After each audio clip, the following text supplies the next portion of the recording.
It's a lovely good afternoon, Mwachoma, Kapena Mwakabwino, but anyway, it's afternoon already, and welcome to the best show that you can ever watch and get the best highlights in terms of soccer or in terms of the sports and whatever is happening in the sports world. And I'm your host, Amos, aka -- For those who want to watch us live, you can also watch us live on Facebook. Just follow our page, which is Camnet TV. Like it, and you'll be able to watch us live from there. And as usual, I'm never alone on set. Today, I'm joined by Ango Rapson. Ango Rapson, welcome to the show.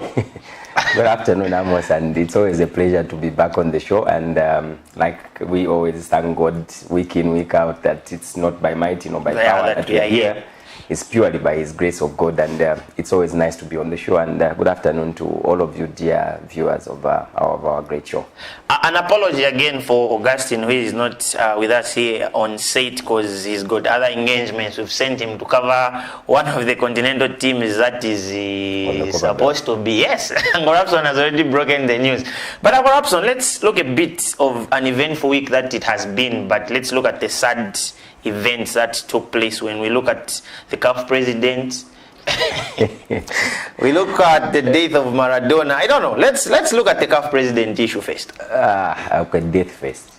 It's very sad to lose a player of Diego Maradona's caliber, but as fate says, the day you are born, we are all towards the road to the grave, and it's very, very unfortunate that he has died, and it's very sad for the footballing world, and we have seen how he's been mourned. He's been a great talent to the world, and the football that he has contributed to Argentina and the rest of the world cannot go unnoticed. He was one of the greatest players, and may his soul rest in peace. Let's look at, before maybe we touch on another thing, we looked at FIFA wanting to retire the jersey number 10 in tribute of Maradona, which we don't know if it will happen or not. Is it the right decision to do? It's a very, very difficult thing to debate. For me, it can only be suspended. I would love it to be suspended for a bit, for a certain period of time, as a way of just honoring the late Diego Maradona, and to suspend it for the rest of our footballing period. I don't even know whether you can say the generation, because there will be many generations that will come and go, but I think it should just be suspended for a lengthy period, so that we just honor the great talent that we have lost, and the contribution that he made to the football fraternity across the continents of this world. Let's look at the CAF president saga, Rapson, which came as a shock to many of us. Well, to many of you, it came as a shock. You expected it? Not really, but the activities that have been going on, there's been quite a couple of suspicious activities that have been going on.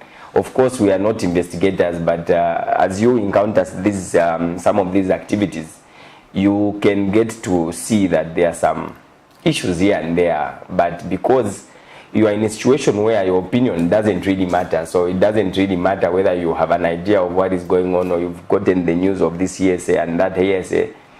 It's very unfortunate, because Ahmad is our CAF president on the continent of Africa, and he is vice president of FIFA, and to be found wanting on 4 crimes, 4 ethics, is very, very unfortunate. And unfortunately, one of my friends was trying to tell me yesterday to say, what has happened to Ahmad is the same thing that happened our very own, no names mentioned, one of our very own greats in Zambian football also went through that particular misconduct. And for me, the 4 offenses that they have given Ahmad, probably we can touch them and see how how deep. One of them is undue loyalty. It has something to do with his loyalty to the football fraternity. The second one is abuse of his position. The third one is obtaining peculiar, accepting bribes and offerings, gifts. Then the other one is just the fund issues, and money issues. When you look at these 4 things, They have happened over a period of time. The investigation started somewhere around 2017 and it kept on going up to about 2019, and it's been unfortunate really, but it's unfortunate that some, and not all, some of the leaders in African football have been found wanting a couple of times with regards to those same ethics, the breaking of those FIFA ethics code of conduct. I don't know why Africa should associate itself with such kind of administration. If you ask me, I didn't see it coming, but I could see that things are not right. But because of the procedures and the rules that govern world football, FIFA had to come in, they did their investigations, they did their conclusions, the disciplinary cert, and the man was found guilty and he's been suspended for 5 years of football. And clearly, if you ask me, this is the period when I really miss the Wami Ayaya in Issa Hayato. The one that we had for a very long time. We had a lot of discipline under Issa. Issa had his own shortcomings here and there, but I think discipline was there. These 4 things, apparently, they've touched quite a lot of great people around.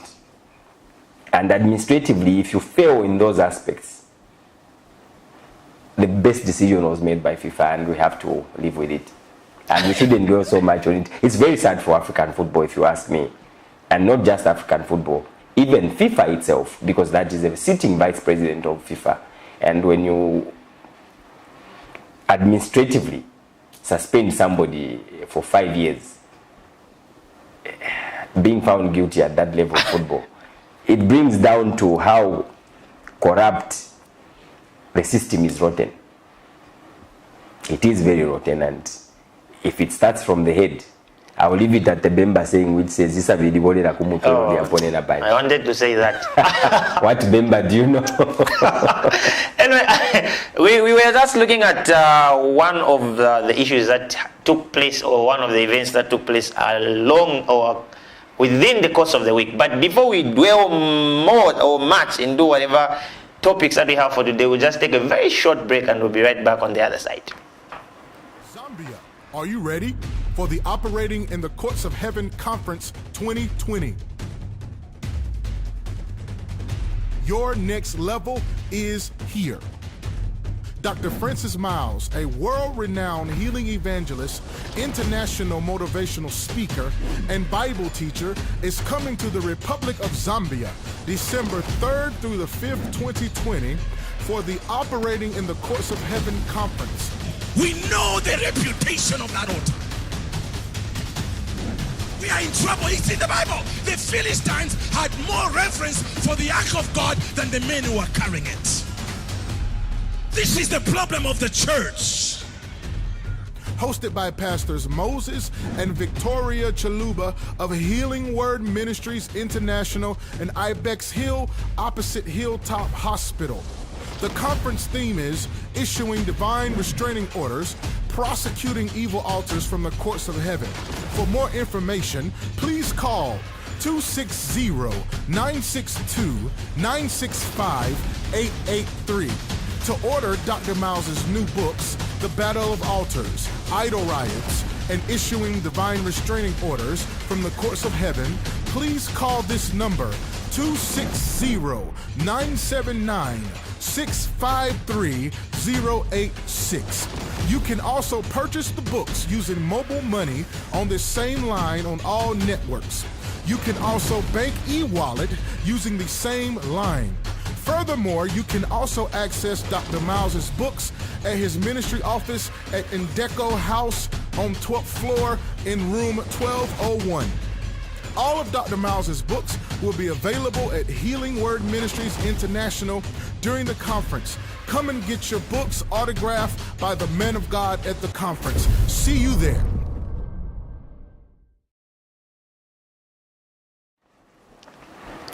Welcome back, and like I said earlier, for those who are not watching us on TV and you'd love to watch us, you can tell your friends to tell their friends that you can also watch us live on Facebook. Just follow our page, which is Camnet, like it, and you'll be able to watch us live from there, because we are not just another channel.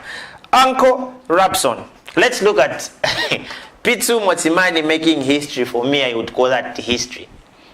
Well, Picth has been known for success, and clearly the move that he made to Awali was a very, very big step, leaving Meme Road Sundowns, and after having won them the same Champions League Cup, and he goes to join a very, very big club with a very, very big ambition. And when he went there, he was clearly given an opportunity to be explained to the depth of how Awali has been stabilized both on the African continent as well as on the club championships that they've been participating in.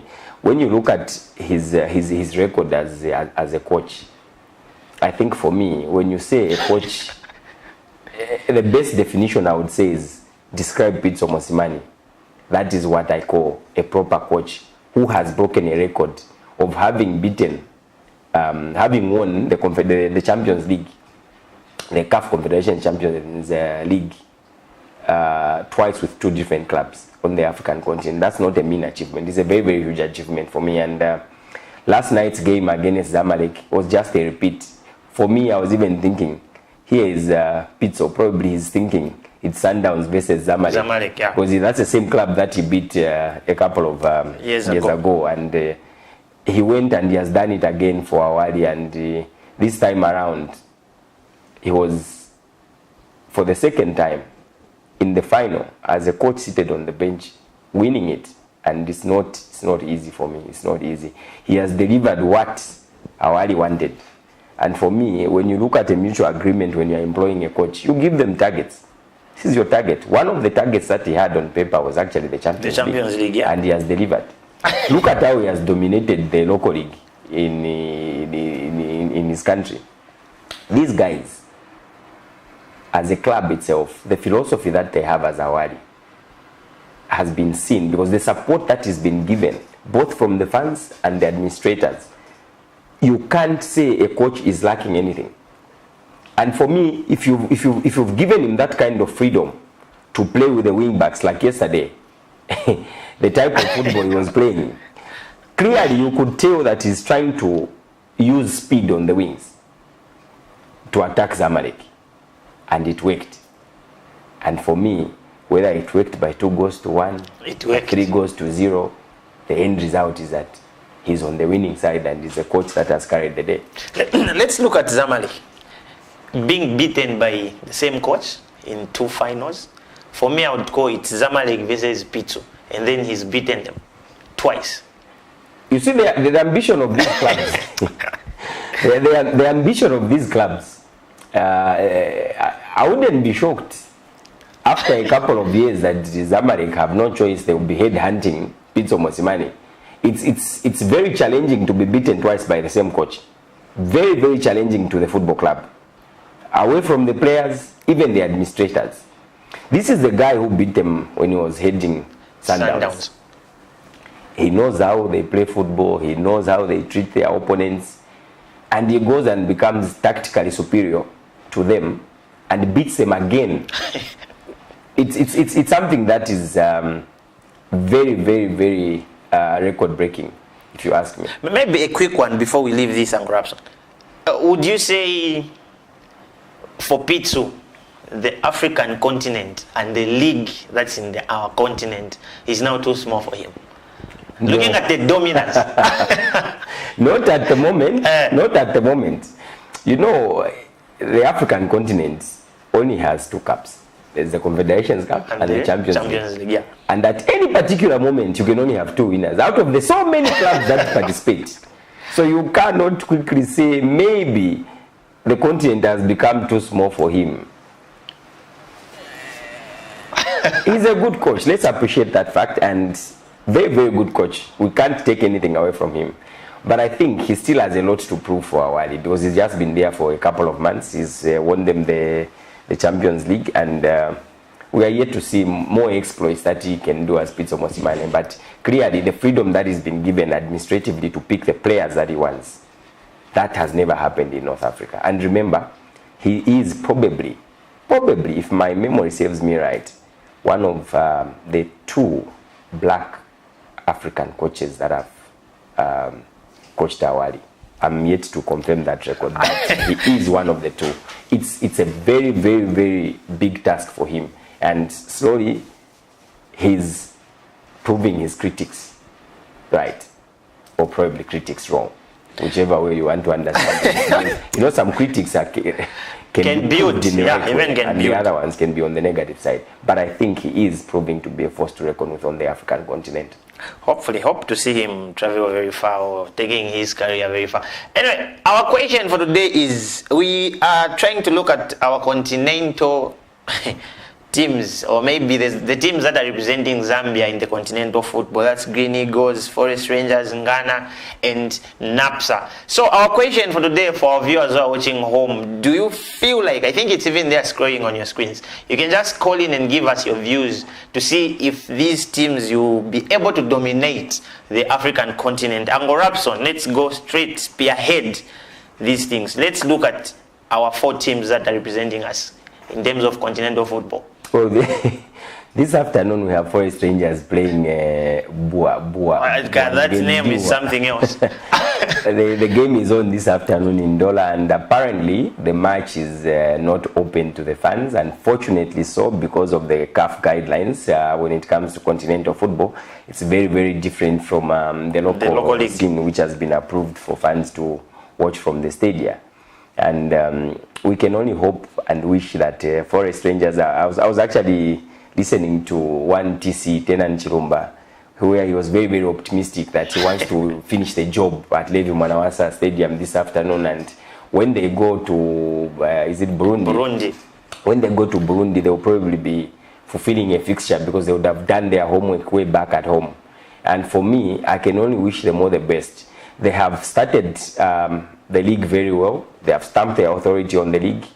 We have seen them, for the sake of the fans that are watching and everybody else that follow soccer, they have dropped 2 giants of Zambian football in the league so far. And for them to beat Zesco United, to play very, very dominant football against Ghana, I think their preparations have been on point. And what Tenan Chirumba was talking about yesterday was very, very critical to the motivation of the players. And if only the players can wake up on the right side of things today, we'll see a very, very different Forest Rangers. And I think their preparations have been on point. They made a couple of training mistakes here and there, but those were teething issues in training. And when it came to the league, we saw the rise of Forest Rangers. And now Forest Rangers has a game in the afternoon, and they were welcoming a new player this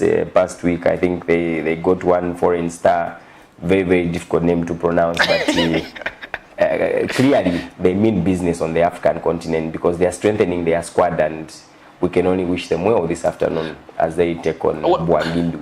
Like when we look at Forest Rangers, I think their form from last season, it's just going further and further, which is the thing that we are seeing even now.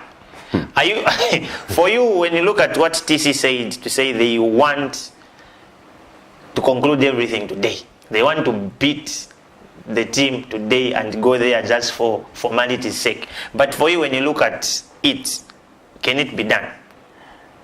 Football is a game of 11 players. It's 11 against 11, and it all goes down to how you prepare for the match. And in the case of TC, we have seen how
Are you ready for the Operating in the Courts of Heaven Conference 2020?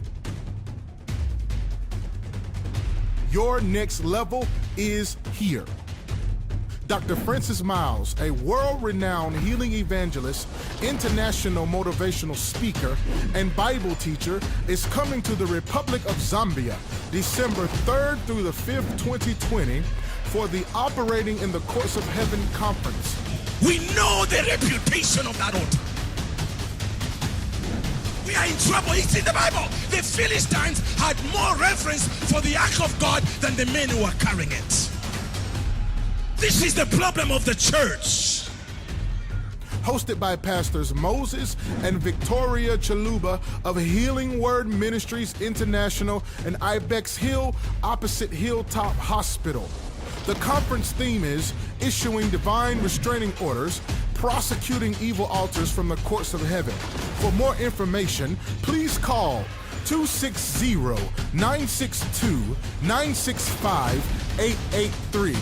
To order Dr. Miles' new books, The Battle of Altars, Idol Riots, and Issuing Divine Restraining Orders from the Courts of Heaven, please call this number, 260-979-653-086. You can also purchase the books using mobile money on this same line on all networks.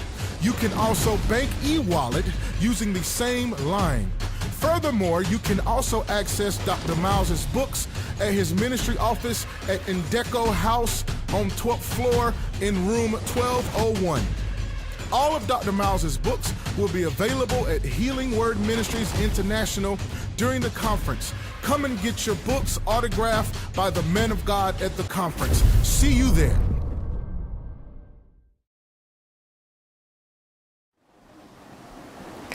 Like I said, Amos, football is a game of 11 players against 11. When you look at how TC has been preparing the squad,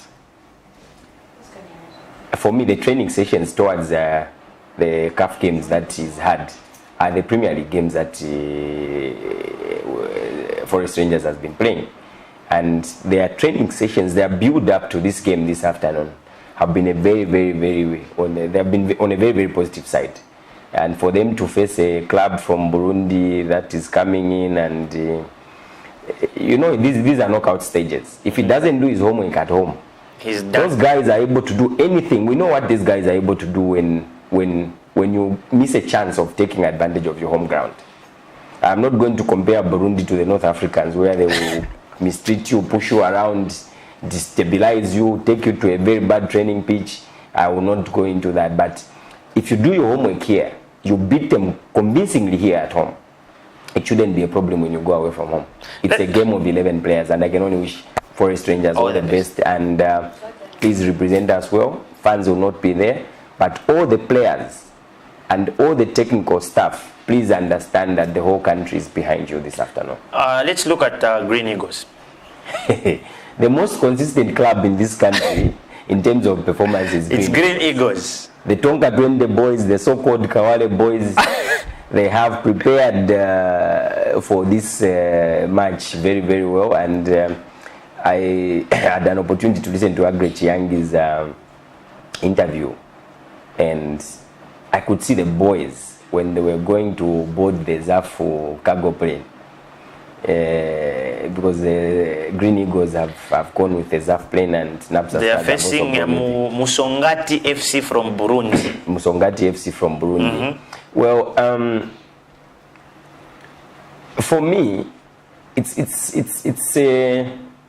Green Eagles have been developing over the last 2 years, where they have participated convincingly very well in the CAF games, and the experience that they've been building up has been a very, very huge step in the right direction.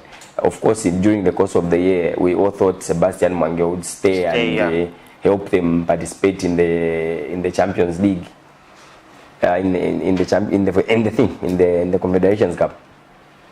They were so swift to acquire the services of one Alan Chibwe, who's one of the very, very good goalkeepers that Zambia has at the moment, and all their departments are well covered. This is why probably even as we speak, you know their position on the Zambian Super League. They are doing fine. Extremely well, extremely well. They are actually, if I'm not mistaken, they are actually participating in this tournament, and playing away from home gives them the advantage, because their opponents will only get to know them right in their backyard, and when they come home, they should come and finish the work. For me, while they are there, they should play an attacking game. Let them just go for an attacking game. This issue of saying you are playing away from home, you are going to be defensive and try and wait and see whether your opponents will open up, and then you quickly do a counter attack and score. That kind of thinking is in the past, man. We need to play our football. There are 11 players, we are 11. There are no fans in the stadium, so there's no intimidation. They should just play and go and play their game. Let's look at Napsa. Napsa, who traveled to Comoros Island, facing Ngazi Sport. To begin with, I was so impressed with Napsa Mr. Stars. Emmanuel Mayuka is there. I was so impressed with Napsa Stars. When you saw the squad leaving, for me, 3 teams left the country to go and play continental football. The best dressed team on the day was Napsa Stars. I saw them wearing those suits, and I said, these boys, they are holding the country with pride. They are smart. If only they can translate that smartness onto the pitch, that would be very, very good for the nation. They looked very good. They looked sharp. The only biggest problem I have with Napsa Stars is their striking force. We have seen how blunt they have been this season. Yeah. The season has started. They have used a couple of strikers. We've seen Lodik playing. We've seen Chandamshiri playing. We've seen Bonu Omape playing. They have made. We've seen the new signing from Kenya, Timothy Otieno playing. Yeah. It's like that gelling, that combination has not yet been found. If you've seen how they've also changed midfielders, the loss of Collins compared to Lusaga Dynamos has clearly affected their ball distribution in midfield. But that is not to say continental football is on a different stage. And I know in the league they have not picked up anything tangible in terms of a win, and it's quite sad, really. It's quite sad. How effective is Mayuka in camp, knowing that he's played somewhere very high and maybe the guys are looking up to him as a motivation? Are we seeing him starting? Fati might be very psychological and very tactical. The last time Mayuka was in Comoros, he scored a goal in that country for Zambia national soccer team. The last time he was there, that's like 12, 13 years ago, 14 if I'm not mistaken. He scored a goal and we beat Comoros, I think, by 2-1 if I'm not mistaken. But he scored one of the goals. And it could be a very, very psychological boost to try and give him some game time. But clearly, when you look at the young lads in the squad who have pace and skill, it's very, very difficult to guarantee him a position in the team. And Fati knows the correct combination of players that will deliver his results. And with Ona Janza as technical director, they should have done their homework, their mathematics very right. And as a nation, we are expecting nothing but a positive result in that match. Let's look at Nkana, who left as well. Like you, you alluded earlier to say the smartest dressed team for you was Napsa. But again, we saw Nkana very well dressed, being branded in the red, black. Very well dressed. They had red tops and black slacks and. But if you saw what Napsa was wearing, yes, by the way, I'm not disputing. They were all nicely dressed. Yeah. I said the best dressed team, in my opinion, was Napsa. The guys were wearing very nice suits. Let's talk of Ngana, who is traveled to Lesotho to face Bantu FC. Well, I looked at the capacity and caliber of Bantu FC and the chances of them beating our disorganized Nkana Football Club at the moment. It's very, very, by the way, when I say very disorganized, I really mean it. And you know, we lost Charles Chakatazia, our CEO, whose contract came to an end, and probably he struggled to stay for about a month, and so he couldn't see anything coming. And by the way, he's been signed on by Cabo Warriors. It will be another story when you come to fixtures. We'll talk about it. He's the new CEO for Cabo Warriors Football Club, and he will probably be unveiled during the course of the week to the fans. Back to Nkana Football Club. Our disorganization and the opportunity that we have, Thanks that we have Idris Ilunga Mbombo back in the squad. Oh, he's back? He's back in the squad. He has traveled with the team and he's likely to start. have. I'm not too sure. I'm not the coach. But I think at the moment, Ghana Football Club is single-handedly being managed by Idris. and reliably looking forward to Idris Mbombo being our savior.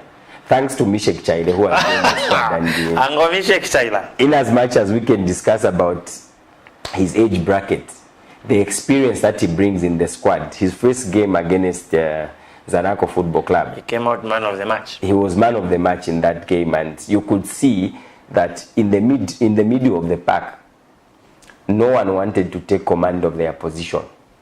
But now, one position has been taken by Mishek. All the rest of the midfielders will probably be fighting for one position. Yeah, and for me, he came in very, very experienced, and he stabilized the midfield, and whatever we've been lacking is slowly being built up. And the game against Bantu in Lesotho, I don't see nothing, but I'm not being very biased because I sympathize with Nkana FC. I'm a Zambian at this point, and I think we will have a very, very positive result in Lesotho. Coming back home, it will be an issue of finishing what we started or what the team has started off in thing. A quick one on all these teams that are playing Continental and Corruption. Maybe try to give your predictions. Very, very difficult against clubs that you've never watched before. Okay. Very, very difficult to predict, and my prediction will be very biased to me being a nationality of this country. But the most difficult game that I'm foreseeing is the game which involves Green Eagles. That's the most difficult game I'm seeing at the moment. The game in Comoros is a normal game. The game against Bantu is neither here nor there. The game involving Forest Rangers this afternoon is also a game which is neither here nor there. But of course, when you see the type of preparations that the clubs have put in and the type of administrative support they've had, by the way, let's not take away anything from that. We've seen Green Eagles, they've chartered the plane, they are not using commercial flights. You know, commercial flights can be very draining because they will route you to different directions routes, before you get your destination. Your players are tired, they've got fatigue. Their recovery towards the match becomes very, very difficult for them to recover from fatigue. We've seen Nkana, they chartered a plane which took them straight into Lesotho. We've seen NAPSA Stars doing the same. They went on a chartered plane. We've seen Green Eagles doing the same. So administratively, the preparations were okay. They've done their part. It's up to the technical bench and the players to wake up and say, guys, we are representing the country. Everything has been given to us. We just have to go out there and do what we know how to do based on the pitch. Anyway, away from the continental football and corruption, we had fixtures played within the course of the week. Should we start with the juicy one? Well, for me, one of the best goals of the season, if you ask me, was scored by Martin Piri at Sunset Stadium on Wednesday, and he got that assist from Baba Basile, and I'm still watching that clip a couple of times. That goal from Martin Piri will still stand. We have a long way to go before the end of the season, but for me, it will still stand as one of the best goals of the season because he was facing his goal. His goalkeeper was this side. He had Adrian Chama here, he had Clement here. 2 international defenders behind him. And that cross, that assist from Baba Basile came from the edge of the 18-yard box. And to have 2 international defenders failing to challenge one striker inside the box. Outside the box, you can understand to say probably they're trying to see whether he's going to stop the ball. But an aerial ball in the air, and it goes without being attacked, and Martin just does his bicycle kick and the ball goes into the net. The fans went wild when that goal went in. It was a very, very beautiful game on Wednesday, and suffice to say the earlier game before that was kind of boring. Why do I say it was kind of boring? We could see Red Arrows attacking Indeni left, right and center. Attacking Indeni left, right and center. But their finishing was pathetic. They didn't take their chances and the game ended scoreless. So we were like watching a very boring game at 13 hours. It was the area. It was an early kickoff. Early kickoff. So we watched that game, and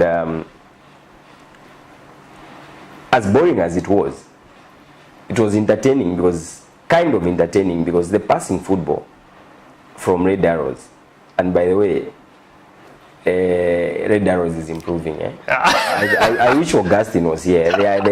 They are improving day in, day out. I watched that game. One of their left backs, there's a boy called Joseph Ade.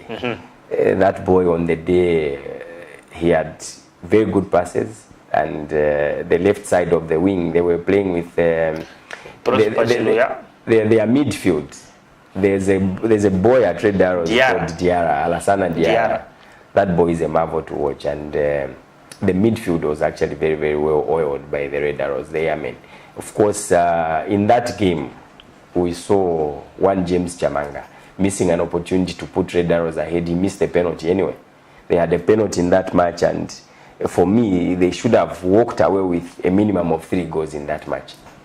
But that penalty hit the upright, and that was it. Can we say they are dwelling much into Chamanga to deliver results for them?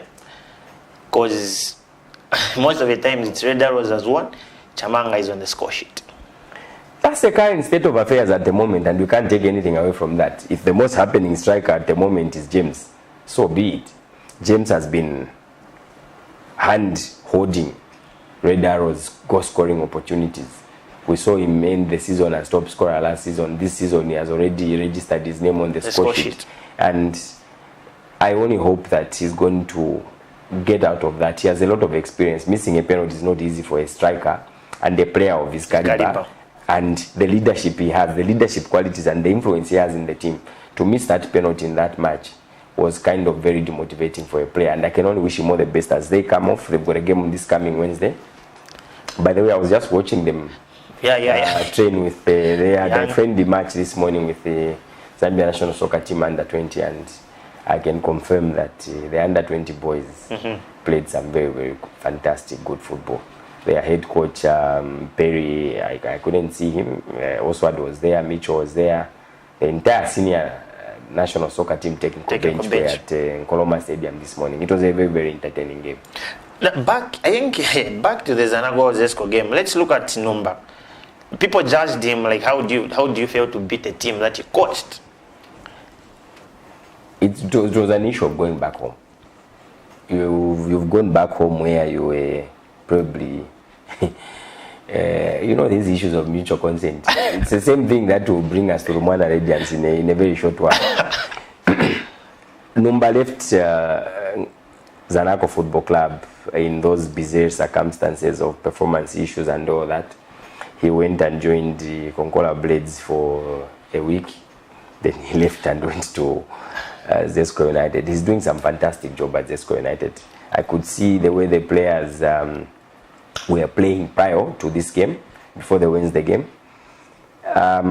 Clearly, I don't like talking about referees, but the game I watched on Wednesday, it's like the game was a bit tense, and the ref was neither here nor there, but he did his part. And we saw Baba Basile scoring a very, very beautiful goal. And at some point, Zesco United, as a team, they kept on trying to push.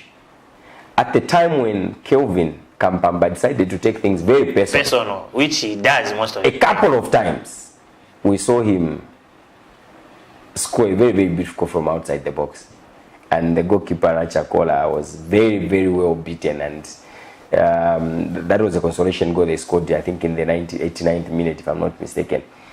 But over and above that, that game was very, very entertaining. When you look at the previous goal-scoring opportunities that we missed in the early kickoff, which involved Indeni Football Club and Red Arrows, it was a very, very fantastic game to watch. Very, very nice.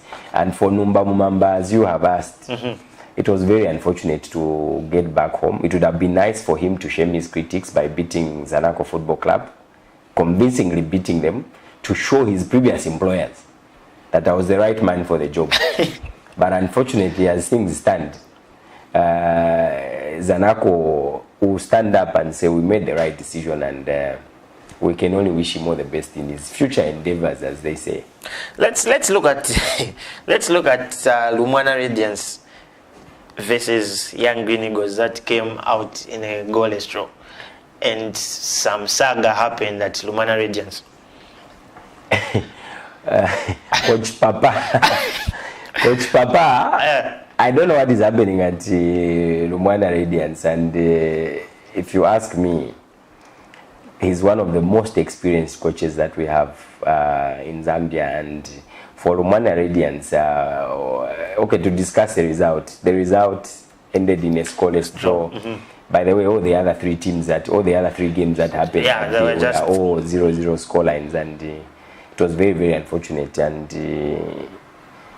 it simply shows that our goal scoring opportunities are slowly eluding this country. It's like we don't have strikers that can be lethal. I have never seen such a thing happen on a day where there are 4 games and only one game. Produces 4 goals. Yeah, produces not really 4 goals. Produces a positive result where there's at least a goal.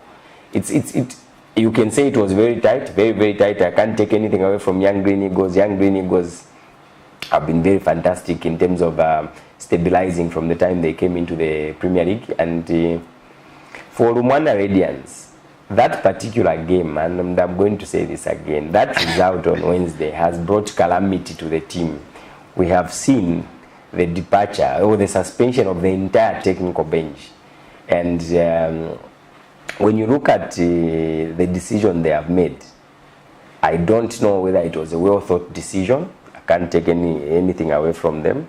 If they've thought about it critically, and when you look at the number of games they've played, and a coach of Patrick Piri's caliber being suspended together with his entire technical bench, and you bring in a totally different and unexpected guy to lead the team, it's so worrying administratively, so worrying. I wouldn't have given a chance to Chris Muntali and Katembo Ngereka to become the technical guys that Lumwana Radiance is relying on, because now we have Chris Muntali, we have Katembo Ngereka taking charge of Lumwana Radiance, and at that point you need to have a buy-in, Amos, a buy-in from players, because these are the same players that you play with, and on a couple of times you also made mistakes on the pitch while playing with them. The opportunity of them listening to you, and a player like Chris Muntali has been is a defender, and he's at his moments as a defender.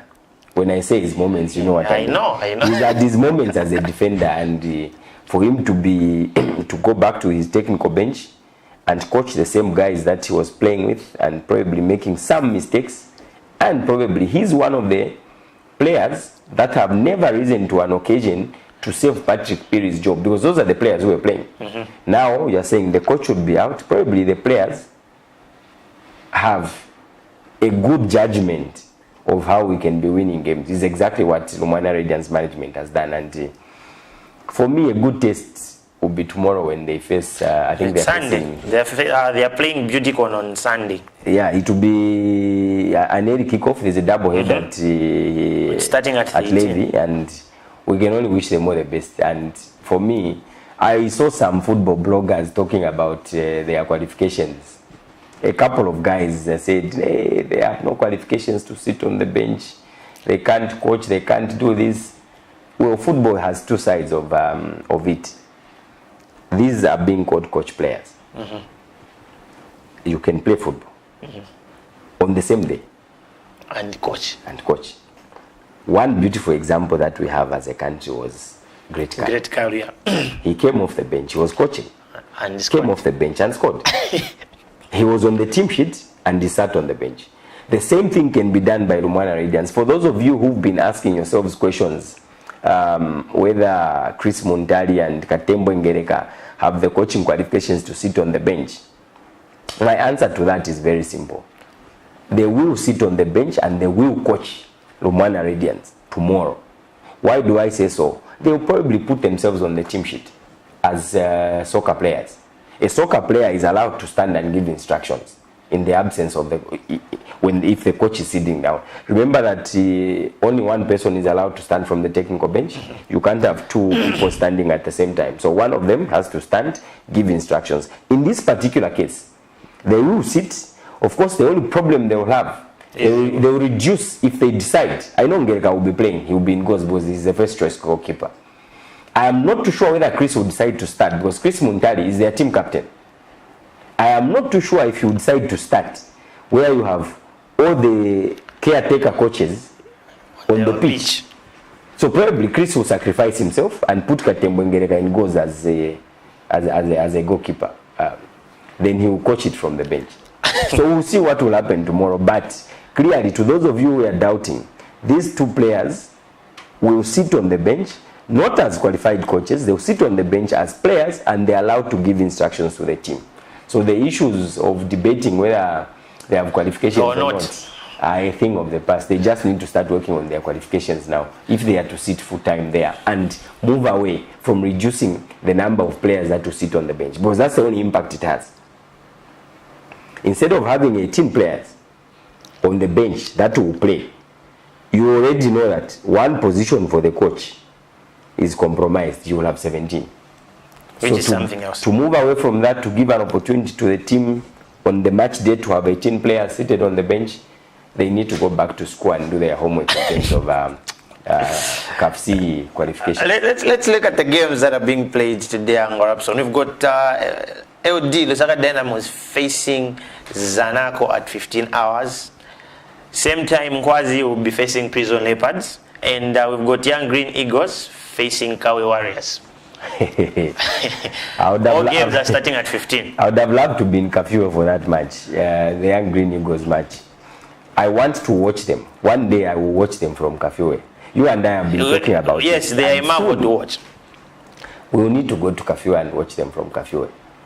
I know Kawe Warriors has an upper hand in this game, and they think that because it's Young Green Eagles, they are likely to go there and get 3 points.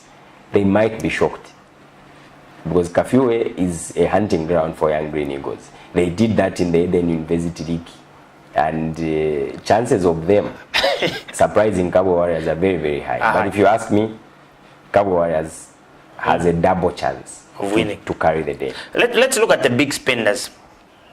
LD. Who are big spending. They are facing the bankers. Big spending Lusaka Dynamos. Big spending Lusaka Dynamos. You see, football is played on the pitch, and it's 11 against 11. They've spent all the money they can spend. They've never won a game this season. Not even one. They have not won a single game this season. Not even one. They have drawn 4, if I'm not mistaken. I can only hope that they'll start gelling and creating a team. At the moment, if you ask me, it's a group of individual fantastic players. A group of individual, well-talented, fantastic players. Performing individually. And you can't win a game like that. Very, very difficult to win a game like that. They've got big names. Duncan Otenyo is in the squad. They have Collins Kombe. They have Chabula is back in the squad today because he was saving a red card. And now, to face a team that is very motivated, and from beating Zesco United in midweek, it will be a very, very tough game. And sorry, Young Green Eagles, I've been in Kafue watching you guys, but I think this match this one is a sparkle. is a very, very, very competitive game to watch this afternoon, and I'll be at Sunset Stadium to cover that match. I think when we look at tomorrow on Rapson, we've already talked of Lumana Radiance, and they'll be facing Beautycon, which is an early kickoff. But apart from that fixture, we've got Indeni facing Power Dynamos, which is at 15, and then we've got for me, I would call it the Fantastic Sunday or the Big Sunday, where Zesco United will be facing Green Buffaloes. A wounded Zesco United. Very wounded. I must confess that it will be a very, very difficult game. Very, very difficult game, because the Green Buffaloes also, remember, from the time they beat Nkana Football Club, they went to sleep. They didn't win their next game, and to come and face a club like that, which is also coming from a disaster. It'll be a very, very interesting match. And for me, I see the rise of Zesco United in that match. Away from the fixtures, let's look at our players and perhaps are not playing abroad. Maybe I'll start with a disappointing result that Mwepu. Well, you see, when you say a disappointing result, ask yourself whether the caliber of the team they were playing was beatable or not. Sometimes it's just important to focus. Okay. For me, I would say that game was the fate of their decision in the UEFA Champions League. Yeah, they are lucky they might drop into Europa. It's good to be knocked out at this stage before you get to those stages where it's 1 against 1. For now, in the group stages, when they knock you out, you get to join the Europa guys. But for me, if you ask me, he accounted for himself well. He had a brilliant shot on target. Away from that save which Emmanuel Neuer made, Enoch Mwepu played very, very fantastic football. I think he played for, if I'm not mistaken, 71 minutes or 72 minutes. He was, he accounted for himself very well as a Zambian in that match.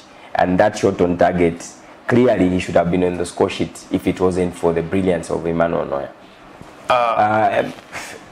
Our colleague Patson Daka is still recovering from the injury and he missed that midweek game. When we come to South Africa, our boys in South Africa, I'll start with the ones that didn't even make the match day squad. Look at Chitia Msusu. He didn't even make the match day squad. Look at Kambole from Kaizer Chiefs. He didn't even make the match day squad. Look at Austin Moore. He didn't even make the match day squad for Orlando Pirates. Gampi came off the bench to finish off the match, which they lost to Orlando Pirates by 2-1. He played his part. It was good to see Austin Shonga coming from the bench, getting into that match. He plays for TTS, and he got into that match and got them the winning goal. They won their match against Baroka. I think they were playing Baroka. Yeah. And Justin Shonga was on target. It was good for him, but critics. The fact is, he came off the bench. He's failing to make the starting 11. It was good to see Augustine. He played some very, very fantastic football, and he's getting back his feet into the team, and we can only wish him all the best. We go to, who's the other player? Kennedy Mwene. Yeah. Kennedy Mwene was in between the sticks for Sundowns, and he conceded 3 in that match. But top of the list, he saved a penalty. He's a penalty save. He saved a penalty, and I think his defenders let him down. They won the match by 4-3, but I think he accounted for himself very, very well as a goalkeeper in that match. I think we even saw one Charles Zulu saying... No.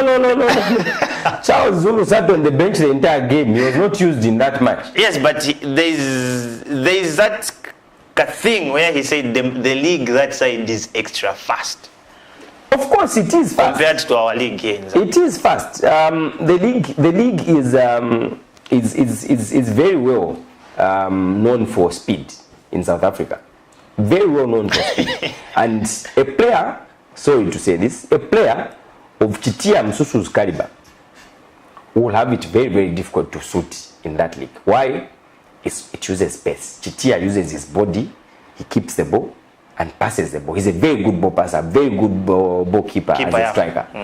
But because of the nature of the speed of the players, he will have it very, very difficult to get his position cemented in the starting 11. The same thing applies to these, I call them tired legs of Justin Shongas, and it will be very, very difficult. Football has become very, very fast in South Africa, and for a player like Charles Zulu, who was very fast here, because you see, Zanako was very lethal. When you have Charles this side and Dennis on the right, it was a deadly, deadly combination. But now, for the fashion. There we go now. These guys have gone into the South African League where they can't get game time. But those are the players that you and I sit here to discuss, and hoping that Mitchell, call when he's looking at the list of Zambian players playing abroad, not Zambian players sitting on the bench abroad, but Zambian playing. players playing abroad, they won't be anywhere near Mitchell's list. But Mitchell can surprise you. He caught them when they had no game time at Orlando Pirates before they left. So we might see, it's neither here nor there really, if you ask me. We went into, Emmanuel Banda recovered from his back now. No. He missed the game. He didn't play.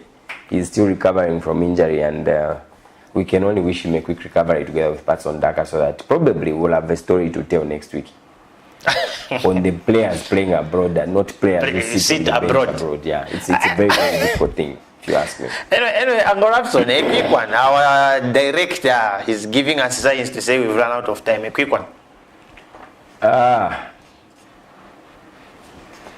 Let's discuss some EPL fixtures. Today we've got at 14:30 we've got Brighton, which is an early kickoff for today. Brighton is facing Liverpool.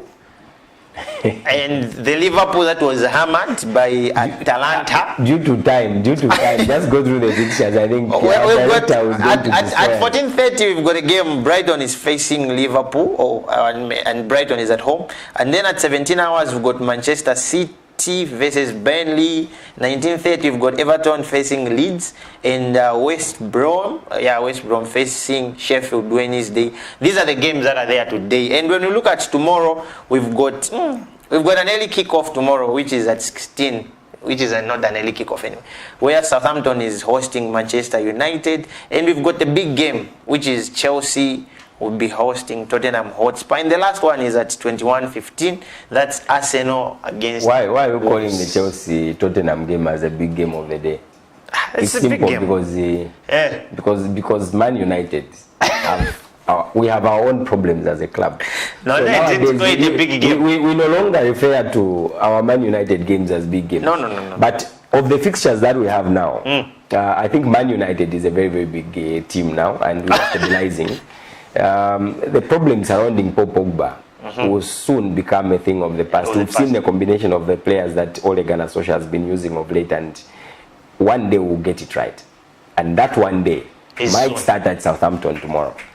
Biggest game of the day today, my money is on Brighton. Brighton might just decide to do what Atalanta did. And I know the caliber of the players at Liverpool, the Diallo Jotas, and I know they will beat the boys, but it will be a serious battle. I know Brighton and what they are capable of doing. Your last words, Angorapson. The director is busy. Everton versus Leeds United is also an interesting match this evening. We have to look out for that.